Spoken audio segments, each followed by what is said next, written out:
Hi there. First of all, I want to say if you've been following me on my social media platform or my YouTube channel, thank you. I hope you're finding value out of what I'm giving.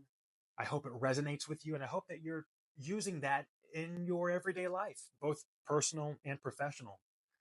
I do receive messages from people letting me know that the message I've said for that particular video or that post resonates with a comment or a like or a share or a personal message. So thank you. So, first of all, thank you for that. I accept it, and I know that my God given talents are meant to be shared. So, thank you for that. Second of all, if you followed me now, you know that I've spoken quite often about this top 15%.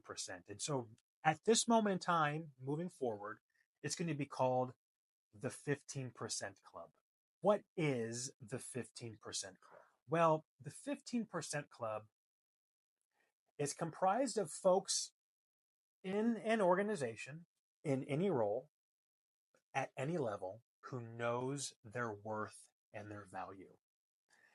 And they show up every day owning who they are. And what opened my eyes to this phenomenon was during my time as Ronald McDonald. I traveled to a lot of McDonald's in 4 years and saw thousands of McDonald's workers. And I'll tell you something, it was astonishing to see people who were making minimum wage, who in the show business, we said that they had the it factor. There's just something about it. Whenever you immediately see them, there's a connection. They know their worth and their value, and they show up every day. And back then, I didn't really know what it was called, but I have labeled it as the Showtime Mindset. They're performing, they're on stage. And I would see these people every so often in my travels to these hundreds of McDonald's locations. And every time I was flabbergasted that someone making minimum wage could take ownership of something that most outside of the industry would say, it's a dead end job. They have no goals in life. BS. Those folks working in the front lines of these minimum wage jobs have goals, have aspirations. They're human beings first and foremost. They're not a number. And it was astonishing to see these people sprinkled throughout the organization, hundreds of organizations that just had it. They had this Showtime mindset. And sometimes, whenever I was Ronald, I would think, wow, they seem to have it more put together than I do. Interesting. And so when I left Ronald and was landed an incredible role within one of the McDonald's franchises in the Tampa Bay area, I began to see it again sprinkled throughout the entire organization. The top 15% of people who truly know their value and their worth.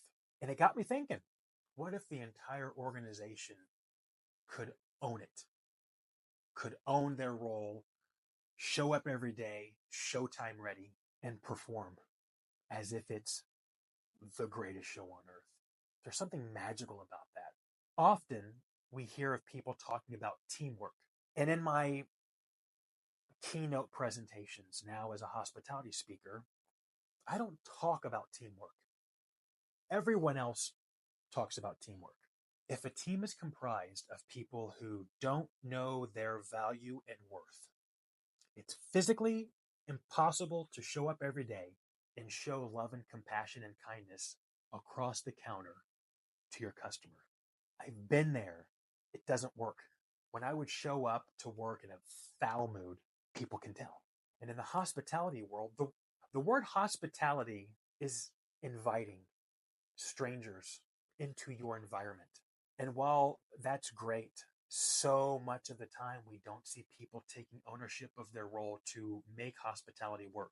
If someone has a bad experience with a guest, be it in a restaurant environment or in a hotel environment, the guest may forget your name, but they will never forget that X brand made them feel a certain way.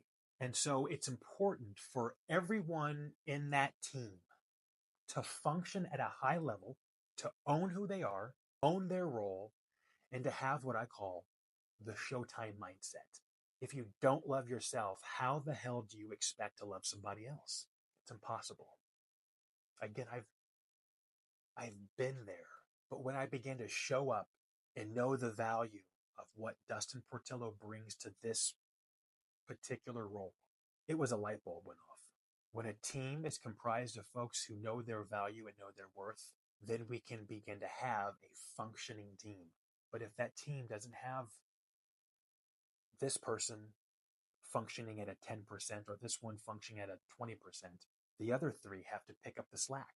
And then that's where you start to get the resentment and the bitterness and the infighting, and the culture just begins to crumble and fall apart. But when a team shows up every day knowing what you have to give is so damn powerful, and that you're going to create memories for those you work with and for the customers, you begin to see a transformational difference within the department and within the restaurant or the hotel, and then culturally. It's vital. It's absolutely vital to show up with a Showtime mindset and own who you are. Again, I want to thank you for listening to these videos. If you find value, comment. Let me know what resonates the most with you. That way I know what content I need to be putting out for the world to see. If you are in a hospitality role, I want you to know we love you, we see you, and we appreciate you. You're vital. You're an asset, and you are really what is right about the hospitality world. If you like this, follow, subscribe, and share it. I love you.